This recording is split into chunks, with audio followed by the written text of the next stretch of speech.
الحمد لله إن الحمد لله نحمده ونستعينه ومن يهده الله فلا مضل له. وہ آواز والا بٹن تیز کرو، پتہ ہے نا کون سا. من يهده الله فلا مضل له ومن يضلل فلا هادي له. وأشهد أن لا إله إلا الله وحده لا شريك له. کل بٹن بتایا تھا نا تمہیں، اس کو تیز کرو بس.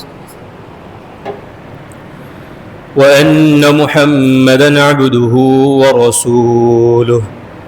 أما بعد فأعوذ بالله من الشيطان الرجيم. بسم الله الرحمن الرحيم. وكأي من آية في السماوات والأرض يمرون عليها وهم عنها معرضون.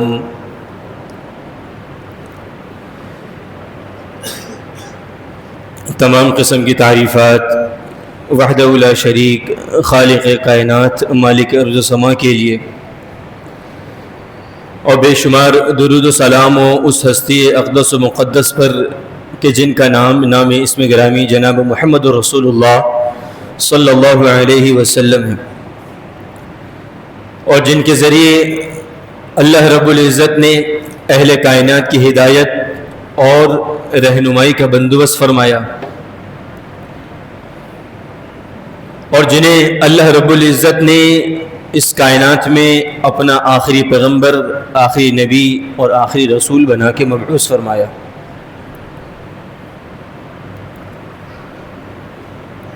برادران اسلام، معزز حضرات و خواتین، آج کے خطبہ جمعہ میں معجزات نبوی جو کہ رسول اللہ صلی اللہ علیہ وسلم کی نبوت کا، رسالت کا ایک اہم پہلو ہے، ایک اہم علامت ہے. معجزات نبوی صلی اللہ علیہ وسلم کے حوالے سے انشاءاللہ آج کے خطبہ جمعہ میں گفتگو ہوگی. معجزہ کسے کہتے ہیں، معجزات کی کیا اقسام ہوتی ہیں، اور معجزات کے حوالے سے صحیح موقف کیا ہے. نمبر 4، اور معجزات نبی صلی اللہ علیہ وسلم کے چند واقعات.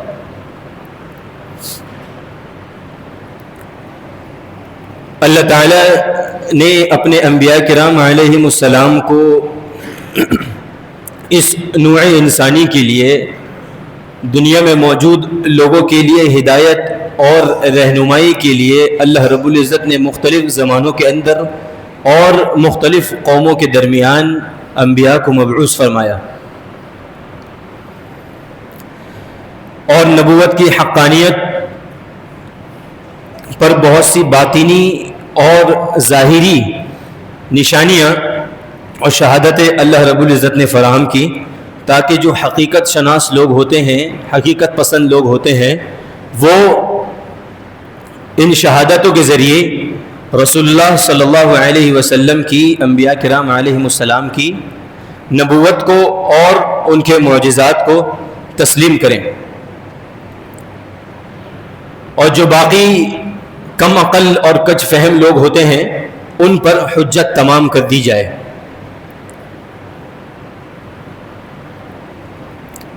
چنانچہ انبیاء علیہ السلام کی امانت و دیانت، صداقت، عصمت، ارشاد و ہدایت، حکمت، تعلیم، تعلم، تزکیہ، یہ تمام جو صفات ہوتی ہیں یہ انبیاء کی باطنی شہادتیں ہوتی ہیں. یہ باطنی شہادتیں اور نشانیاں اور علامتیں ہوتی ہیں جنہیں اہل بصیرت جو لوگ ہوتے ہیں وہ سمجھ جاتے ہیں اور اس حقیقت کو تسلیم کر لیتے ہیں اور پھر نبوت کی دلیل بھی دیتے ہیں. فی الحقیقت انبیاء علیہ السلام کا وجود ہی ان کی نبوت کی اصل شہادت ہوتی ہے. انبیاء علیہ السلام کا اس دنیا میں وجود، ان کی موجودگی، اس دنیا میں ان کا آنا، ان کا وجود ہی نبوت کی اصل دلیل ہوتا ہے. اور اسی طرح جو سابقون الاولون ہوتے ہیں، جو سب سے پہلے ایمان لانے والے ہوتے ہیں، وہ کبھی بھی، جو سب سے پہلے لبیک کہنے والے ہوتے ہیں، وہ کبھی بھی نبی سے ظاہری نشانیاں نہیں مانگتے. وہ کبھی بھی نبی سے معجزہ نہیں مانگتے کہ آپ کوئی ایسا معجزہ کر کے دکھائیں، کچھ ایسی ظاہری نشانیاں ہمیں نظر آئیں، کچھ ایسی ظاہری علامتیں ظاہر ہوں تو ہم آپ کی نبوت کو تسلیم کریں اور آپ کو نبی مانیں. آپ دیکھیں کہ رسول اللہ صلی اللہ علیہ وسلم کے جو صحابہ تھے، سابقون الاولون، انہوں نے کبھی نبی سے کوئی معجزہ طلب نہیں کیا، کیونکہ ان کی دیکھنے والی آنکھ کے لیے نبی کریم صلی اللہ علیہ وسلم کا سراپا وجود، ان کے سننے والے کانوں کے لیے نبی کی آواز اور ان کے سمجھنے والے دل کے لیے اس نبی کا پیغام ہی کافی تھا. تو انہوں نے کبھی آپ علیہ الصلوۃ والسلام سے کوئی ایسی ظاہری نشانیاں طلب نہیں فرمائی کہ جس سے یہ واضح ہو، جس سے یہ معلوم ہو کہ واقعی آپ نبی ہیں. وہ سابقون الاولون تھے، کیونکہ نبی کی آواز میں، نبی کے اپنے وجود میں، نبی کے حکم میں، ان سمجھنے والے دلوں کے لیے اور ان لوگوں کی آنکھوں کے لیے، ان کی بصیرت کے لیے، اس نبی کی ان چیزوں میں ہی ایسا اعجاز تھا، ایسا معجزہ تھا کہ وہ حکم پہ گردنیں جھکا دیا کرتے تھے. نبی کے ایک حکم پر پہلی آواز میں ہی گردنیں جھکا دیا کرتے تھے. حالانکہ انہوں نے کوئی ایسی ظاہری نشانی اللہ کے نبی سے طلب نہیں کی تھی، لیکن نبی کا وجود، نبی کا حکم، نبی کی باتیں، نبی خود ان کے لیے ایک نبوت کی ایک واضح دلیل تھے. معجزہ کسے کہتے ہیں میرے بھائیوں؟ معجزے کا معنی اور مفہوم یہ ہے کہ مد مقابل کو مقابلے میں ہرا دینا یا اس کو عاجز کر دینا. مد مقابل کو مقابلے میں ہرا دینا یا اس کو عاجز کر دینا. حضرت موسیٰ علیہ السلام اور دیگر انبیاء کے جو معجزات کے واقعات آپ سنتے آ رہے ہیں برسوں سے، اس میں یہ بات ثابت ہوتی ہے کہ وہ عاجز ہو جاتے ہیں. نبی کے مقابلے میں آج بھی کفار، جہاں سارا کفر اس بات پہ اکٹھا ہے اور سارا کفر یہ کوشش کرتا ہے کہ کسی نہ کسی طرح نبی کی توہین کی جائے، نبی کی تنقیص کی جائے، نبی کو برا بھلا کہا جائے اور آپ کی شان میں تنقیص کی جائے، لیکن وہ نبی کے مقابلے میں کبھی نہیں آ سکتے. نبی کے مقابلے میں آئیں گے، وہ مقابلے میں آنے سے ہی عاجز ہیں، اور اگر مقابلے میں آئیں گے تو وہ ہاریں گے. اور یہی نبوت کا ایک معجزہ ہے. معجزے کا معنی مفہوم تو یہ ہے کہ یہ ایک خلاف عادت ایک امر ہوتا ہے. ایک خلاف عادت، جسے خارق عادت امر کہتے ہیں. خلاف عادت یہ کام ہوتا ہے، یہ کام فطرتاً یا عادتاً یا شروع سے نہیں ہوتے، یہ خلاف عادت ہوتا ہے، اور جو لوگوں کو انفرادی اور اجتماعی طور پر اس جیسا کام کرنے سے عاجز کر دیتا ہے. یعنی حضرت رسول اللہ کے مقابلے میں پورا کفار تھا، بڑی بڑی سلطنتیں تھیں، حکومتیں تھیں، بڑے بڑے بادشاہ تھے. ایک انسان بھی رسول اللہ کے مقابلے میں آیا، رسول اللہ کے معجزے کے مقابلے میں آیا، اور پوری سلطنتیں بھی اللہ کے نبی کے مقابلے میں آئیں، اور وہ تمام رسول اللہ کا مقابلہ کرنے سے عاجز ہو گئے. حضرت موسیٰ علیہ السلام نے کتنے جادوگروں کو شکست دی، فرعون کو بھی شکست دی، وہ تمام مل کے آ گئے، اجتماعی طور پہ بھی ان کو عاجز کر دیا، اور اگر کوئی انفرادی طور پر بھی کوئی نبی کے مقابلے میں آتا ہے تو وہ بھی عاجز ہو جاتا ہے۔ یہ معجزے کا معنی اور مفہوم ہے، اور اللہ تعالیٰ یہ ہر کسی کو نہیں عطا کرتا۔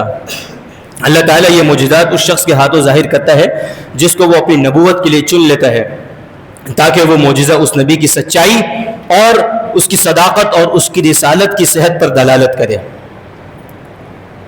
انبیاء کے علاوہ اس کائنات میں کوئی ایسی ہستی نہیں کہ جس نے کوئی ایسا معجزہ کر دکھایا ہو اللہ کی طرف سے۔ انبیاء نے بھی اگر کوئی معجزے ظاہر کیے تو وہ اللہ تعالیٰ کے حکم سے۔ اگر نبی نے کسی کو شفا دی، نبی کے ہاتھ پھرنے سے کسی کی ٹوٹی ہوئی پنڈلی ہڈی وہ جڑ گئی، کسی کی آنکھوں میں لعاب ڈالنے سے، نبی کے لعاب ڈالنے سے اس کی آنکھیں ٹھیک ہو گئیں، بکری کے تھن خالی تھے، اللہ کے نبی نے دودھ دھویا تو تھن بھر گئے۔ یہ تمام جتنی آپ علیہ الصلوۃ والسلام سے جتنے کام ہوئے یہ اللہ تعالیٰ کے حکم سے ہوئے، اور یہ معجزہ کہلاتا ہے۔ معجزہ کیوں کہلاتا ہے؟ کہ کائنات میں یہ کام اور کوئی نہیں کر سکتا، یہ سب سے بڑی نبوت کی دلیل ہے۔ اسی لیے کائنات میں خاتم النبیین جناب محمد رسول اللہ صلی اللہ علیہ وسلم کے آنے کے بعد اب جو بھی نبوت کا دعویٰ کرے گا قیامت تک وہ اس طرح کے معجزے ظاہر نہیں کر سکتا، اور بھی بہت چیزیں نبوت پہ دلالت کرتی ہیں، تو کوئی نبی قیامت تک نہیں آئے گا۔ معجزات کی چند اقسام ہوتی ہیں۔ سب سے پہلی قسم ہوتی ہے غیبی، جسے کہتے ہیں غیب کی خبریں، یہ معجزے کی ایک قسم ہے، یعنی ایسی غائب کی باتیں، ایسی غیب کی باتیں کہ جن کے بارے میں نبی کریم صلی اللہ علیہ وسلم نے آگاہ کیا ہو اور بتایا ہو اللہ کے حکم سے۔ اب وہ باتیں نبی کی موجودگی میں یا نبی کی وفات کے بعد، دنیا سے جانے کے بعد وہ ظاہر ہوئی ہو۔ ایسی بہت سی بشارتیں ہیں کہ جو دنیا میں بھی رسول اللہ کی موجودگی میں بھی ظاہر ہوئی، ایسی غیب کی باتیں اللہ کے حکم سے انہوں نے کہیں، وہ ظاہر ہوئی۔ اور ایسی بھی بہت سی بشارتیں تھیں صحابہ کو دی گئیں کہ اللہ کے نبی سے دنیا کے جانے کے بعد خلافت راشدہ کے دور میں، خلفاء راشدین کے دور میں وہ باتیں بعد میں ظہور پذیر ہوئی۔ یہ ایک معجزے کی قسم ہے جسے ہم کہتے ہیں غیب کی خبریں۔ نمبر 2، حسی معجزات، حسی حاسین یا حسی معجزات۔ یہ وہ معجزات ہیں جو اللہ عز و جل نے اپنے نبی صلی اللہ علیہ وسلم کو عطا فرمائے۔ مثال کے طور پہ کم لوگوں کا کھانا، 2 لوگوں کا کھانا یا کم لوگوں کا کھانا تمام لوگوں کو 40، 80، 100 افراد کو مکمل ہو جانا اور سب کا پیٹ بھر کر کھا لینا، اس طرح کے واقعات موجود ہیں، تو یہ حسی معجزہ کہلاتے ہیں۔ اسی طرح کوئی بیمار ہے تو اللہ کے نبی کے ذریعے اس کو شفا مل گئی اللہ تعالیٰ کے حکم سے، تو یہ حسی معجزات کہلاتے ہیں۔ آپ انشاءاللہ ان کی تفصیل آپ کو آگے بتاؤں گا۔ تیسرے نمبر پر آتے ہیں کہ معنوی دلائل، معنوی معجزات، وہ معجزات کہ جنہیں دلائل معنویہ کہا جاتا ہے، کہ اللہ تعالیٰ کا آپ کی دعا کو قبول کر لینا، سارے کفار کا آپ صلی اللہ علیہ وسلم کو قتل کرنے پر آمادہ ہو جانا، لیکن پھر بھی جناب رسول اللہ صلی اللہ علیہ وسلم کو اللہ نے بچایا اور قتل سے محفوظ رکھا، یہ ہے دلائل معنویہ۔ اور معجزات کی یہ قسم اللہ تعالیٰ کی طرف سے آپ کی تائید، معیت اور رسول اللہ کی حوصلہ افزائی کے لیے یہ دلائل ہوتے ہیں۔ نمبر 4، معجزہ قرآن۔ آپ تمام کو پتہ ہے کہ قرآن ایک دائمی، ہمیشہ کا ایک معجزہ ہے، ہمیشہ کا ایک معجزہ ہے۔ حالانکہ صدیاں گزر گئیں، 14 صدیاں، 1400 سال اس کتاب کو گزر گئے، لیکن آج تک اس کا کوئی جدید ایڈیشن نہیں آیا یا کوئی نظر ثانی کا ایڈیشن نہیں آیا۔ جیسا تھا اللہ کا کلام محفوظ، وہ اسی طرح قیامت تک ہے اور رہے گا۔ یہ ایک دائمی معجزہ ہے، ہمیشہ کا معجزہ ہے، قیامت تک جو بھی آئے گا یہ معجزہ، یہ ہم دیکھ رہے ہیں اپنی آنکھوں سے، یہ معجزے دیکھ رہے ہیں۔ بعض ایسے معجزے ہیں جو ہم سنتے ہیں، قرآن اور حدیث کے ذریعے ہمیں معلوم ہوتے ہیں، لیکن قرآن یہ ایک ایسا معجزہ ہے کہ جو قیامت تک موجود رہے گا اور ہم اپنی آنکھوں سے دیکھ بھی رہے ہیں۔ اسی طرح اس قرآن، یہ جو معجزہ ہے، آج تک دنیا اس کا جواب دینے سے قاصر ہے۔ یعنی اس وقت کے دور میں بڑے بڑے شعراء اور بڑے لسانیت کے ماہر ہوتے تھے، لسانیات کے زبانوں کے بڑی بڑی زبانیں انہیں آتی تھیں، بہت سی زبانوں پہ عبور ہوتا تھا اور بڑی گہرائی اور فلسفہ جانتے تھے وہ. لیکن پھر بھی اگر وہ قرآن، اللہ تعالیٰ نے پھر چیلنج بھی کیا کہ کوئی صورت یا کوئی ایک آیت ہی بنا دو ایسی، اگر اس کے مقابلے میں آنا چاہتے ہو، ایک انسان ہو یا اجتماعی طور پہ سب معجزے کے مد مقابل آئیں گے تو ان کو ہار ہوگی اور وہ ہار تسلیم کریں گے، چاہے وہ اجتماعی طور پر یا انفرادی طور پر. انفرادی طور پہ کیا کام کیا انہوں نے؟ القاریہ ملقاریہ وما ادراک ملقاریہ کی طرز پر ایک صورت ترتیب دے دی. الفیل ملفیل وما ادراک ملفیل. عام بندہ بھی جب اس کا ترجمہ پڑھے گا تو وہ بھی ہنسے گا. اور بہت سی صورتیں اور آیتیں بنانے کی کوشش کی گئی، ہمیں یہ چیزیں ملتی ہیں تاریخ میں. تو چار یہ ایسی اقسام ہے معجزے کی، اور پانچویں قسم ہے معراج نبوی، جو اللہ کے نبی کو صلی اللہ علیہ وسلم کو معراج نصیب ہوئی اور اللہ کے حکم سے اسراء اور معراج کی رات آسمانوں سے بھی اوپر جناب رسول اللہ صلی اللہ علیہ وسلم کو لے جایا گیا. یہ ایک عظیم معجزہ ہے. اس حوالے سے اور بھی بہت سی تفصیل ملتی ہے معجزات کے حوالے سے. آپ اس موضوع کے حوالے سے دیگر کتب کا بھی مطالعہ کر سکتے ہیں. معجزات کے بارے میں ہمارا کیا موقف ہونا چاہیے؟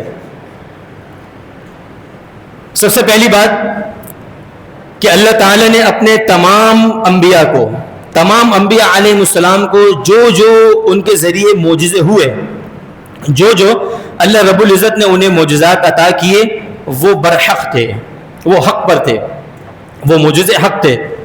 نمبر 2، ان معجزات کو ہمیں بغیر کسی تعویل کے، بغیر کسی آئیں بائیں شائیں کے، بغیر کسی اس میں زیادہ گہرائی میں جائیں اور کیا وجہ تھی، یہ کیوں ہو گیا، یہ کیا ہو گیا، اس کی کیفیت، اس کی لمیت، یہ کوئی معلوم کرنے کی ہمیں ضرورت نہیں ہے.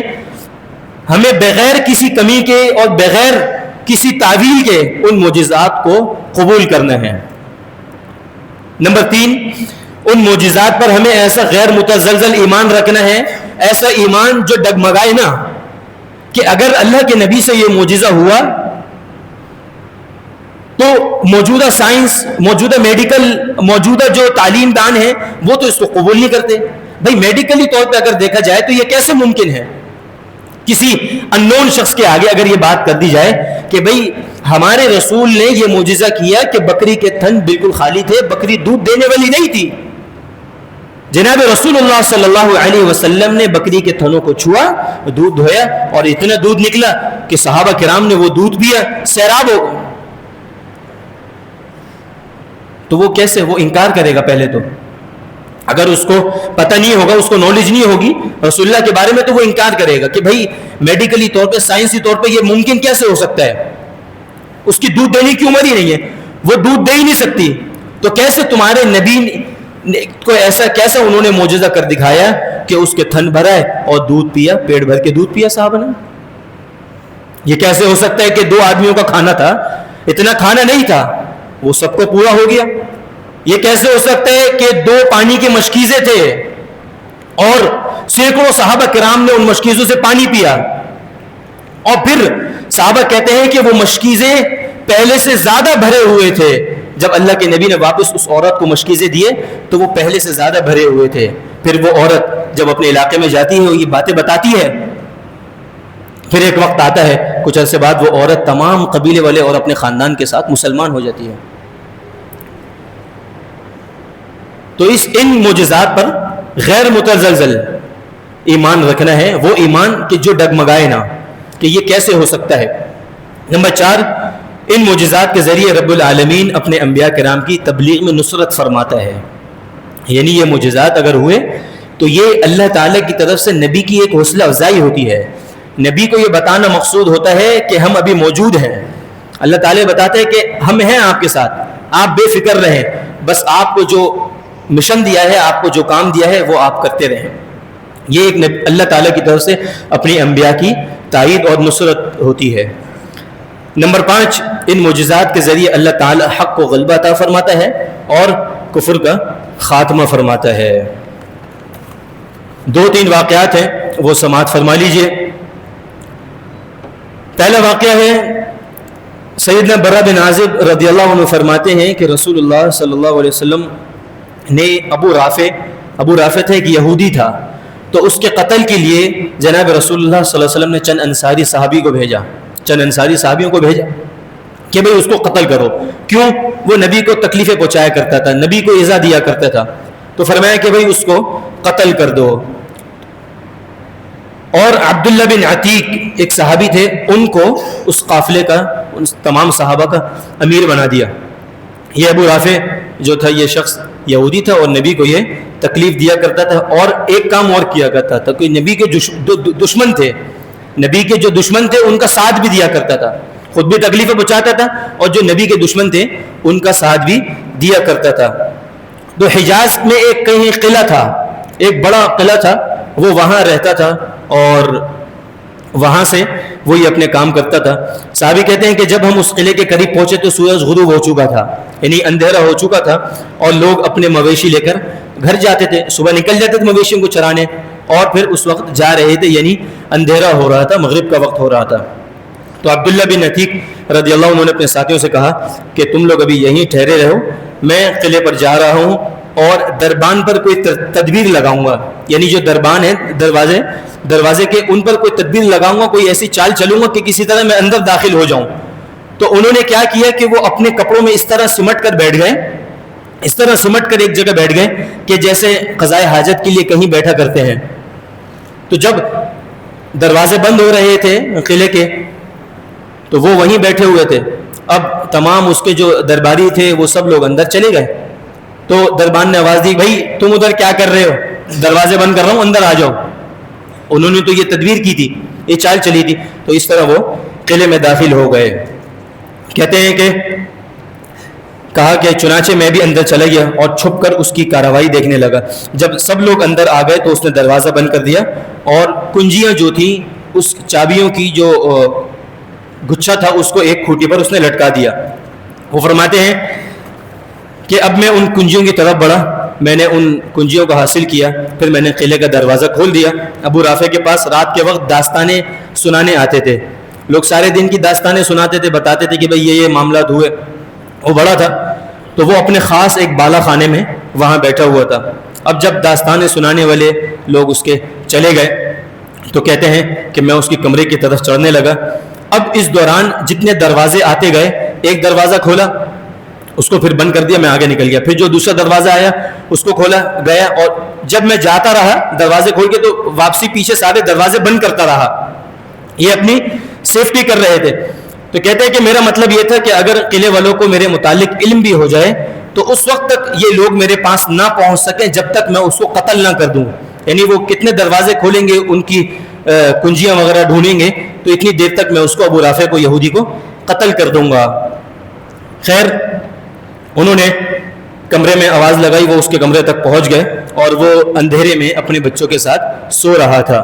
جب عبداللہ بن عتیق اس کے کمرے میں پہنچے تو انہیں آواز لگائی، یا ابا رافع. وہ بولا کون ہے؟ تو میں نے جہاں سے آواز آئی میں نے اسی طرف وہاں تلوار کا وار کر دیا، کیونکہ نظر کچھ نہیں آ رہا تھا. وہ چیختا تو میں کمرے سے باہر آیا اور تھوڑی دیر تک باہر ہی کھڑا رہا. پھر دوبارہ اس کے کمرے میں چلے گیا اور میں نے آواز بدل کر پوچھا کہ ابو رافع یہ کیسی آواز تھی؟ وہ بولا کہ تیری ماں غارت ہو، ابھی مجھ پر کسی نے حملہ کیا ہے. وہ یہ سمجھا کہ میرا کوئی باڈی گارڈ ہے، میرا کوئی درباری ہے. انہوں نے آواز بدل کر پوچھا تو کہا بھائی تیرا بیڑا غرق ہو، مجھ پر کسی نے حملہ کر دیا ہے، دیکھو ذرا کس نے ضرب لگائی. انہوں نے بیان کیا کہ پھر میں نے اسی آواز کی طرف دوبارہ لپکا اور اس پر حملہ کیا. کہتے کہ میں اس کو زخمی تو بہت کر چکا تھا لیکن پھر بھی ابھی وہ مرا نہیں تھا، اسی لیے میں نے تلوار کی نوک اس کی پیٹ میں بھونک دی اور اس کی پیٹھ تک جا پہنچی. میں نے اس کی تلوار اس کی پیٹھ میں آر پار کر دی. مجھے اب یقین ہو گیا کہ میں اسے قتل کر چکا ہوں. چنانچہ میں نے دروازے ایک ایک کر کے دوبارہ کھولنا شروع کیے جانے کے لیے. آخر میں ایک زینے پر پہنچا. میں یہ سمجھا کہ یہ زمین کا حصہ ہے. ایک زینے پر پہنچا تو میں سمجھا کہ بس اب قلعے کے دروازے ختم ہو گئے، قلعہ ختم ہو گیا تو اب میں باہر نکل جاؤں گا. لیکن ابھی وہ قلعے میں ہی موجود تھے. ان کا پاؤں لڑکھڑایا گرے اور ان کی پنڈلی کی ہڈی ٹوٹ گئی. کہتے ہیں کہ میری پنڈلی ٹوٹ گئی. میں نے پھر اس پر اپنا عمامہ باندھ لیا اور آ کے دروازے پر بیٹھ گیا.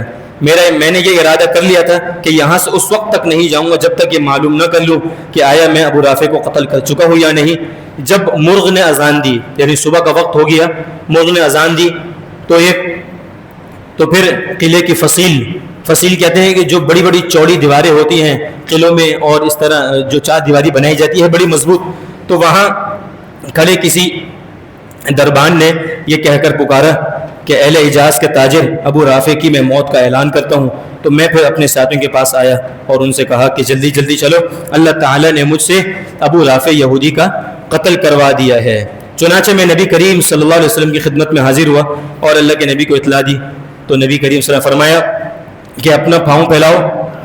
پاؤں پھیلایا تو آپ نے اپنا دست مبارک پھیرا اور میں اچھا ہو گیا، میری پنڈلی اچھی ہو گئی جیسے کبھی میری پنڈلی کو کوئی تکلیف پہنچی ہی نہیں تھی. سبحان اللہ، یہ رسول اللہ صلی اللہ علیہ وسلم کا معجزہ تھا. اسی طرح حضرت انس بن مالک رضی اللہ عنہ فرماتے ہیں، انہوں نے کہا کہ آپ صلی اللہ علیہ وسلم سب سے خوبصورت تھے. آپ صلی اللہ علیہ وسلم سے زیادہ حسین کوئی نہیں تھا، اور سب سے بہادر بھی تھے، سخی بھی تھے اور سب سے زیادہ بہادر بھی تھے. سب سے زیادہ خوبصورت تھے، سب سے زیادہ سخی تھے، سب سے زیادہ بہادر تھے.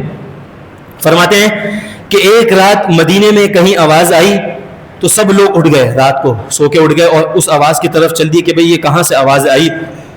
تو دیکھا رستے میں ہی نبی سے ملاقات ہو گئی. اللہ کے نبی ان تمام علاقے والوں سے پہلے ہی اٹھ کر گھوڑا لے کر گھوڑے پہ سوار ہو کر اس آواز کی طرف نکل چکے تھے، بھئی کہاں سے آواز آئی ہے. اور لوگ بعد میں آئے. پہلے بتایا کہ سب سے زیادہ بہادر تھے، پھر آگے بہادری بتائی بھی کہ رات کی تاریکی میں کہیں سے آواز آئی تو مدینے والے علاقے والے لوگ اس طرف چلے گئے کہ کہاں سے آواز آئی. تو دیکھا کہ رستے میں نبی سے ملاقات ہو گئی اور نبی، صحابہ کہتے ہیں نبی ہم سے پہلے ہی اس آواز کی طرف پہنچ چکے تھے، اور وہ ابو طلحہ کی ننگی پیٹھ اور بغیر زین والے گھوڑے، زین کہتے ہیں گھوڑے پہ جو چمڑا لٹکا ہوتا ہے اور جس کے ذریعے اوپر چڑھ کے بیٹھا جاتا ہے، یعنی وہ زین بھی نہیں تھی گھوڑے پہ، ننگی پیٹھ تھی، کچھ بھی نہیں تھا اس کی پیٹھ پہ. اللہ کے نبی اس گھوڑے پہ چڑھ بھی گئے اور پھر ہم سے پہلے ہی اس آواز کی طرف پہنچ گئے. بتانا مقصود یہ تھا صحابہ کا کہ اللہ کے نبی سب سے زیادہ بہادر تھے. پھر آپ صلی اللہ علیہ وسلم گردن میں تلوار بھی لٹک رہی تھی، پوری بہادری سے اور شجاعت سے اللہ کے نبی اس طرف گئے. صحابہ کہتے ہیں آپ صلی اللہ علیہ وسلم فرما رہے تھے کہ لوگوں ڈرو نہیں، کوئی بات نہیں، یہ کہہ کر آپ لوگوں کو واپس لوٹا رہے تھے. پھر آپ صلی اللہ علیہ وسلم نے ابو طلحہ کے گھوڑے کے متعلق فرمایا کہ بھائی یہ تو سمندر ہے، واقعی یہ تو بڑا سمندر ہے، یعنی بڑا تیز بھاگتا ہے، بڑی بہادری ہے اس میں. تو فرمایا، حماد کہتے ہیں کہ مجھ سے یہ ثابت اور کسی اور نے بیان کیا کہ وہ گھوڑا ابو طلحہ کا تھا جو سست رفتار تھا. وہ گھوڑا تھا سست رفتار، لیکن نبی کریم لوگوں سے پہلے اس گھوڑے پر بغیر زین کے اس پہ بیٹھ بھی گئے اور تیز دوڑاتے ہوئے اس آواز کی طرف پہنچ بھی گئے. ابو طلحہ کہتے ہیں کہ یہ گھوڑا تو میرا بڑا سست رفتار تھا، لیکن نبی کریم صلی اللہ علیہ وسلم جس دن بیٹھے اس دن کے بعد سے اس میں وہ سست رفتاری نہیں رہی، پھر کوئی گھوڑا اس سے آگے نہیں نکل سکتا تھا. یہ تھا نبی کریم صلی اللہ علیہ وسلم کا اعجاز. اللہ تعالیٰ سے دعا ہے اللہ تعالیٰ ہمیں نبوت پر ایمان، مضبوطی کے ساتھ ایمان رکھنے کی توفیق عطا فرمائے، اور نبی کریم صلی اللہ علیہ وسلم کا اللہ تعالیٰ ہمیں قیامت والے دن ساتھ نصیب فرمائے. اللہ تعالیٰ اپنا دیدار کا بھی ہمیں مستحق بنائے. اقول قولی هذا واستغفر الله لي ولكم ولسائر المسلمين والمسلمات.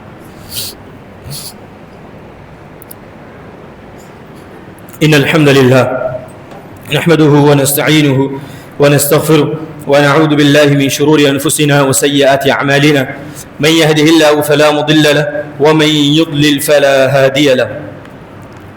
آدھے جمعے سے قبل میں نے ایک واقعے کی طرف اشارہ کیا تھا، وہ بھی سماعت فرما لیجئے. نبی کریم صلی اللہ علیہ وسلم کا معجزہ. حضرت عمران بن حسین رضی اللہ عنہ فرماتے ہیں کہ ہم نبی کریم صلی اللہ علیہ وسلم کے ساتھ ایک سفر میں تھے. ہم رات بھر سفر کرتے رہے اور جب رات کا آخری حصہ آیا تو ہم نے پڑاؤ ڈالا، اور مسافر کے لیے اس وقت کے پڑاؤ سے زیادہ مرغوب اور کوئی چیز نہیں ہوتی، یعنی سارا دن رات چلتے رہے. اب جب پڑاؤ کا وقت آیا تو تھکن اتنی ہو چکی تھی، ہمارے جسم تھکن کے مارے چور ہو رہے تھے کہ اب ہمارے لیے سب سے زیادہ جو مرغوب چیز تھی وہ یہی تھی کہ ہم کہیں پڑاؤ ڈال لیں اور کہیں آرام کر لیں. پھر ہم اس طرح غافل ہو کر سو گئے کہ ہمیں سورج کی گرمی کے سوا کوئی چیز بیدار نہ کر سکی. یعنی سورج کی تپش ہو گئی، صبح ہو گئی، صبح صادق، تو پھر ہم اس وقت ہمیں جب سورج نکلا تو سورج کی گرمی سے ہم بیدار ہوئے. سب سے پہلے بیدار ہونے والا شخص فلاں تھا، پھر فلاں، پھر فلاں. تو ابو رجا نے پھر سب کے نام لیے، لیکن عبد الرحمن بن عوف کو یہ نام یاد نہیں رہے. پھر چوتھے نمبر پر جاگنے والے جناب عمر رضی اللہ عنہ تھے. جب نبی کریم صلی اللہ علیہ وسلم آرام فرماتے تو ہم آپ کو جگاتے نہیں تھے یہاں تک کہ آپ خود بخود بیدار ہو جائیں، کیونکہ ہمیں کچھ معلوم نہیں ہوتا تھا. ہو سکتا ہے کہ خواب کے اندر ہوں جناب رسول اللہ اور جناب رسول اللہ پر کوئی تازہ وحی آ رہی ہو، تو اس ڈر سے ہم اللہ کے نبی کو اٹھایا نہیں کرتے تھے. حضرت عمر نے پھر تکبیر کہنا شروع کری اور زور سے تکبیر کہنے لگے. اسی طرح بآواز بلند اس وقت تک تکبیر کہتے رہے جب تک نبی کریم صلی اللہ علیہ وسلم کی آواز سے بیدار نہ ہو گئے. تو لوگوں نے جو مصیبتیں تھیں، مشکلات تھیں، اس سے متعلق آپ سے شکایت کی. اس پر آپ فرمائیں کہ کوئی حرج نہیں، پھر آگے سفر شروع کرو. فرماتے ہیں کہ ہم نے آگے سفر شروع کیا تو تھوڑی دور چلے، اس کے بعد آپ صلی اللہ علیہ وسلم ٹھہر گئے، وضو کا پانی طلب فرمایا اور وضو کی اور اذان کہی گئی. پھر آپ صلی اللہ علیہ وسلم نے لوگوں کے ساتھ نماز پڑھی. جب آپ فارغ ہوئے تو ایک شخص پر آپ کی نظر پڑی جو ایک الگ کنارے پر دور کھڑا تھا. اس نے لوگوں کے ساتھ نماز نہیں پڑھی تھی. تو آپ نے فرمایا کہ فلاں شخص تجھے کس چیز نے نماز سے روکے رکھا؟ تو انہوں نے کہا کہ مجھے غسل کی حاجت ہو گئی تھی اور پانی موجود نہیں تھا.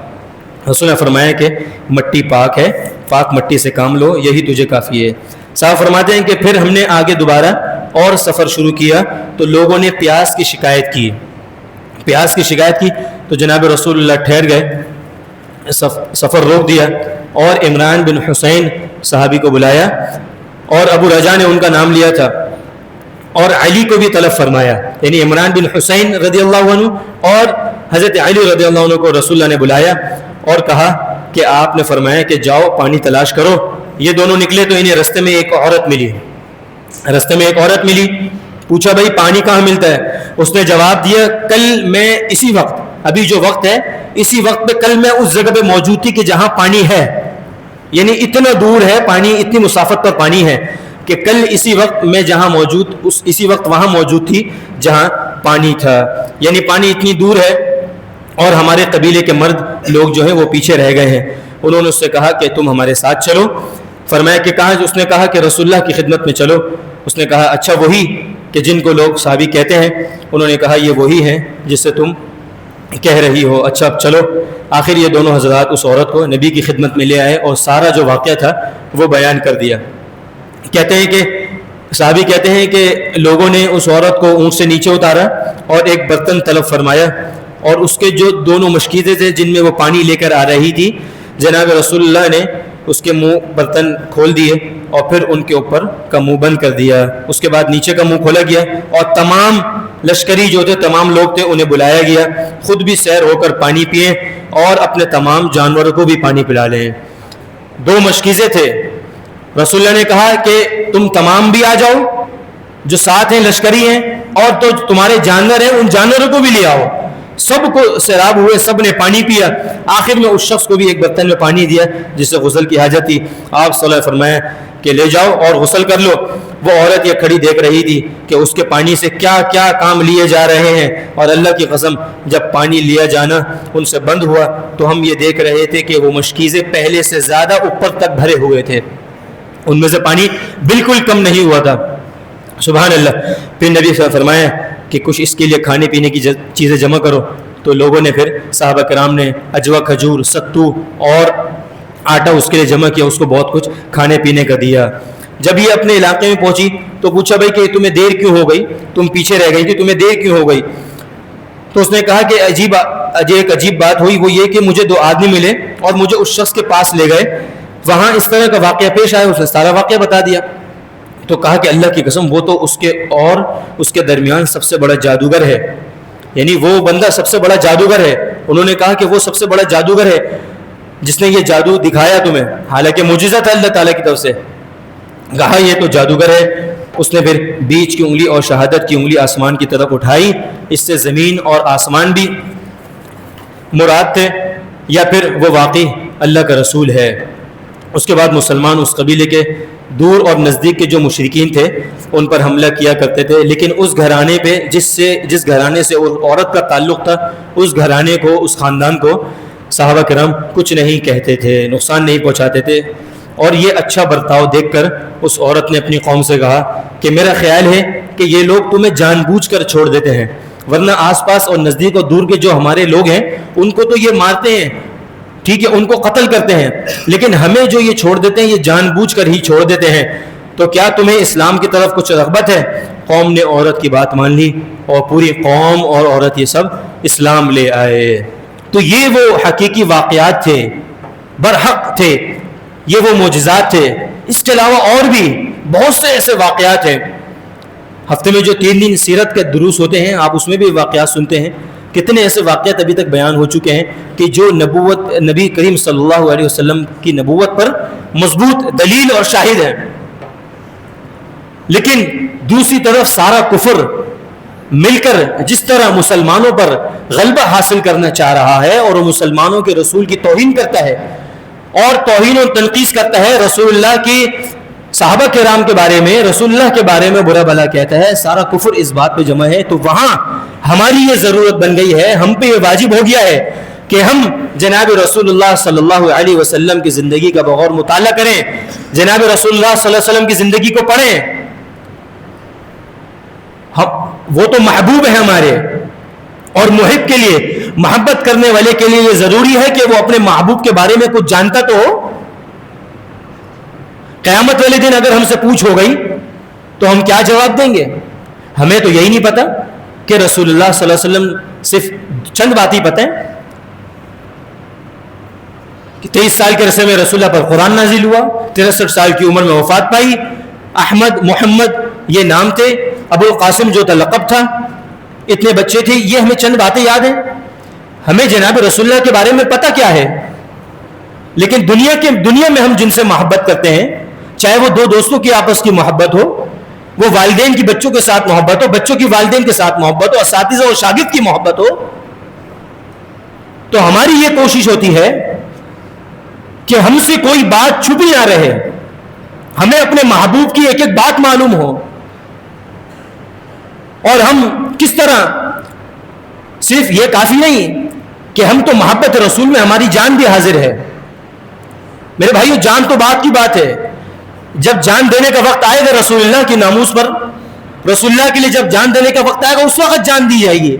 لیکن ابھی جب اس جسم کے اندر، اس 6 فٹ کے جسم کے اندر جب جان ہے، دل و دماغ ہے، صحیح سلامت ہے، ہاتھ پاؤں صحیح سلامت ہے، تو ہم اس رسول اللہ کو کتنا پڑھ رہے ہیں، ہم اس رسول اللہ کی زندگی کے بارے میں کتنا اس کی زندگی کو نچوڑ رہے ہیں، کتنا ہم اس زندگی کے بارے میں پڑھ رہے ہیں، ہم اس اپنے محبوب کے بارے میں کیا کچھ پڑھ رہے ہیں، ہم اس محبوب کے کس فرامین پر، اس کے کس کہنے پر عمل کر رہے ہیں. اس بات کی ضرورت ہے. وہ کفار ہم پر غالب نہیں آ سکیں گے جب تک ہم قرآن مجید کو، سنت رسول کو تھامے رکھیں گے، قرآن و حدیث کو تھامے رکھیں گے، مضبوطی سے پکڑے رکھیں گے، تو یہ کفار ہم پر کبھی بھی غالب نہیں آ سکیں گے. لیکن اگر اس کے برعکس ہوگا، اس کی الٹ ہوگا، تو وہ کفار ہم پر غالب بھی آئیں گے، اور وہ سب مل کر اسی کوشش میں لگے ہیں. ان کی زندگی کا یہی مقصد ہے، ان کی زندگی کا یہی مقصد ہے، اور یہی ہم میں تفریق کرتی ہے. ہماری زندگی کا مقصد یہ نہیں، ان کی زندگی کا مقصد یہ ہے کہ ان کے دلوں سے ان کے نبی کی محبت، اللہ کی محبت نکال دیں، مختلف قسم کے شکوک و شبہات، مختلف قسم کے اشکالات، مختلف قسم کے فتنے پیدا کر کے ان کے ہاتھوں میں دے دیں، ان کے گھروں میں دے دیں، ان کی سوچ کو ایسی جگہوں پر، ان کے خیالات کو ایسا منتشر کر دیں، ان کے خیالات کو صحابہ کے بارے میں، اللہ کے بارے میں، دین کے بارے میں، ان کو شکوک و شبہات کے اندر ان کو پھنسا دیں کہ کسی طرح یہ دین اسلام سے دور ہو جائے اور ہم کفار جو ہے ان مسلمانوں پر غلبہ حاصل کر لیں، ان کو مغلوب کر دیں. اللہ کے حکم سے یہ کبھی بھی نہیں ہوگا. میرے بھائیوں، قرآن اور حدیث ہی اصل ہے، سنت رسول، سیرت رسول ہی اصل ہے، سیرت صحابہ ہی اصل ہے. اللہ تعالی ہمیں جو کچھ کہا اس پر توفیق، اس میں عمل کرنے کی توفیق عطا فرمائے، اور ہمیں سیرت رسول صلی اللہ علیہ وسلم کو پڑھنے کی اور اس پر عمل کرنے کی توفیق عطا فرمائے. وآخر دعوانا ان الحمد للہ رب العالمین.